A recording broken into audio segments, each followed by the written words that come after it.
Olá, estamos de volta ao nosso programa Hashtag Projetos, hoje falando sobre pré-moldados, materiais de construção diversos que temos aqui na GF Materiais de Construção. Estamos aqui com o nosso convidado Rossi e ele vai falar agora um pouco mais sobre esse caminho que eles tomaram também de fazer peças pré-moldadas. Então, desde uma laje, né, as lajes pré que são muito utilizadas hoje em dia, né, antigamente se fazia laje, mais a laje maciça, e agora hoje a gente usa os trilhos com as lajotas, né, ou mesmo a utilização dos isopores. Rossi, eu queria saber de você como é que as dificuldades que você tem, qual assim os cuidados que são necessários na hora que vocês vão ter um cliente que procura vocês para comprar uma laje pré-moldada.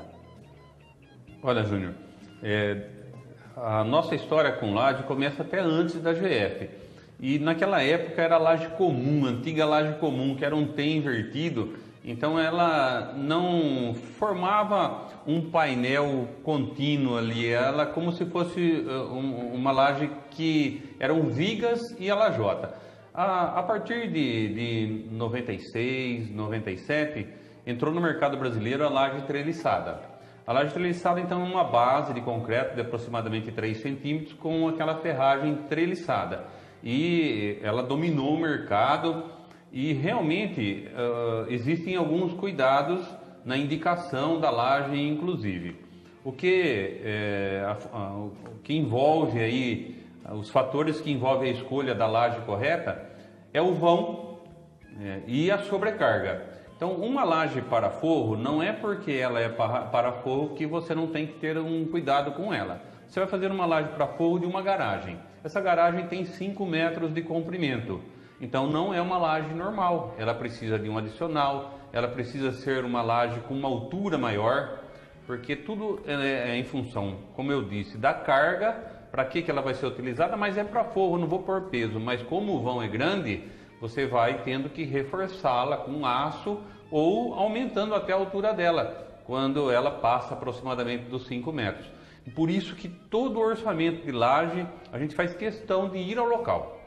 Às vezes o cliente chega lá, não, eu quero essa laje assim, não, mas a gente faz questão de fazer uma visita ao local para fazer a medição, para ver se é necessário alguma orientação antes da colocação, tá? Porque principalmente quando a gente entra na questão laje piso, a preocupação aumenta muito.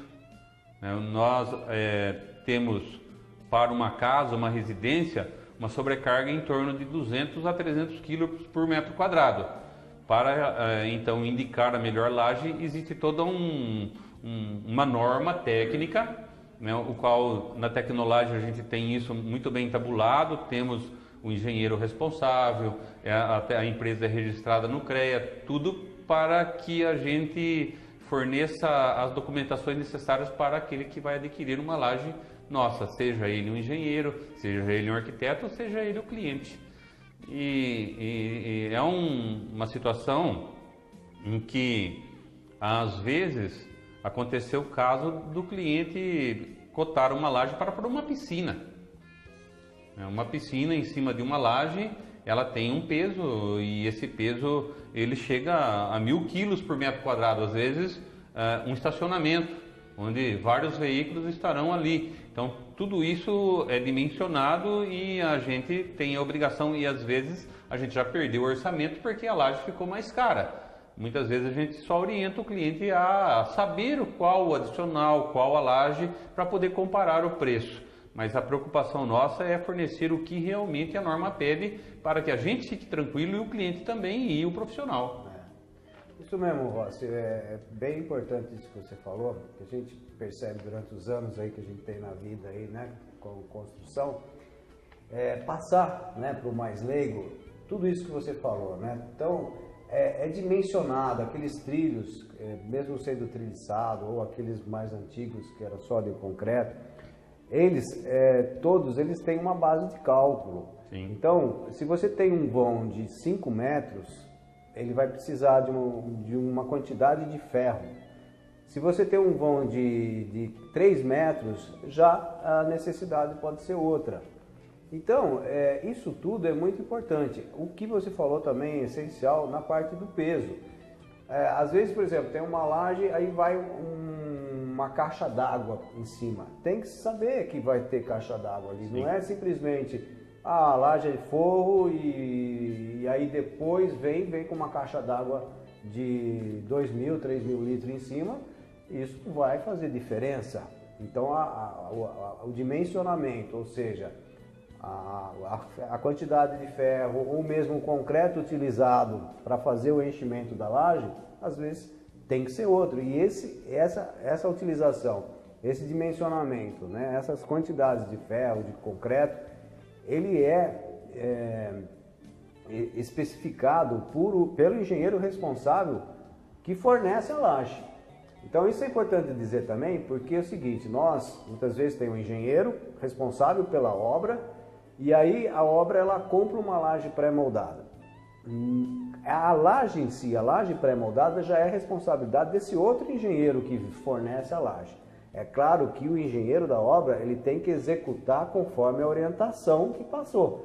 Porque muitas vezes, e é necessário por norma, colocar, por exemplo, a armadura negativa, que a gente chama, uma ferragem, uma malha em cima, né, da laje, que é de fundamental importância e que se você, por exemplo, o engenheiro da obra não colocar e der algum problema na obra, então aí sim é culpado, vamos dizer, o engenheiro da obra. Mas se ele faz exatamente especificado pelo fornecedor da laje, então aí a responsabilidade realmente é de quem fornece. Agora, tudo isso, eu estou dizendo que tem as responsabilidades, é justamente para quê? Para que não ocorram problemas, né? Se fizer certinho, não é para ter problemas nenhum e nenhum imprevisto, né? Porque infelizmente a gente vê casas, às vezes com trincos, né? Com aquelas fissuras, né? Às vezes não é que ela vai cair, mas fica aquele problema, né? Aquela marca, né? Que vendo o cara pintando, passa e sempre tem aquela... Isso tudo é gerado por, às vezes, um dimensionamento que foi feito para uma situação que, na verdade, a situação era outra, né? Realmente, hoje, até com a presença da arquiteta na empresa, e a gente se preocupou para que ela também tivesse uma especialização na questão lajes, hoje a gente manda um projetinho simples, mas prático e de fácil entendimento para qualquer profissional de qualquer laje. Se a pessoa chegar lá e for comprar uma laje para um banheiro que mede 2x3, vai um manualzinho de colocação. Porque a gente não vai entrar aqui na parte técnica, mas é isso que você falou. A gente tem escoramento, a gente tem contraflecha, a gente tem armadura negativa e armadura de distribuição. Então, nós, costumeiramente, a gente que atua na construção, você, mas mesmo o amigo aí leigo que está ouvindo, está assistindo o nosso programa, ele vê muitas vezes passando numa casa bonita, aquele trinco na altura da laje. Provavelmente não foi colocada a armadura negativa, que aí acontece essa fissura na emenda da laje com a parede. Então, a gente tem procurado, de uma forma bem prática, enviar com todas as lajes esse manualzinho. É como você disse, a nossa orientação é para fazer o que tem que ser feito.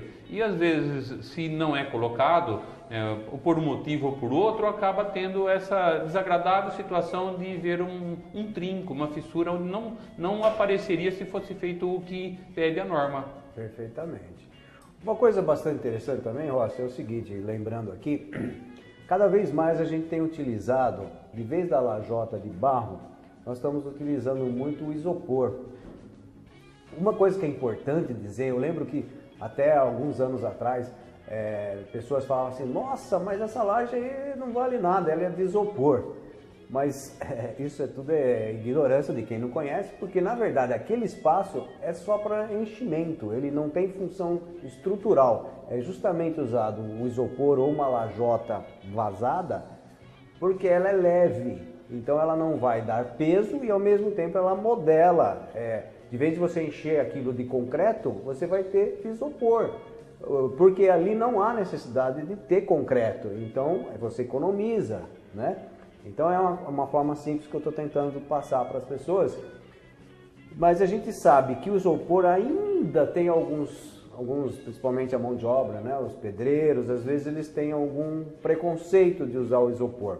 Mas não tanto, talvez, até pelo problema de peso, por ser um isopor, mas pela parte de rebocar, né, quando você vai rebocar a laje. Sim, a GF, através da Tecnolage, tem introduzido a cultura do isopor, mas há algumas restrições, principalmente para essa questão do reboco, desse revestimento, que tem alguns cuidados. Basicamente, como você bem colocou, se a gente concretar a laje e pudesse retirar a lajota, aquela lajota poderia ser retirada. A função dela é só segurar ali o concreto. Acontece que a lajota cerâmica tem um peso significativo. Quando você trabalha com a laje de forro, ainda não é tanto, mas quando a gente vai para uma laje de piso, principalmente com alturas maiores, uma laje H12, H16, uma lajota chega a pesar 5 quilos. São 12 lajotas por metro quadrado, são 60 quilos por metro quadrado.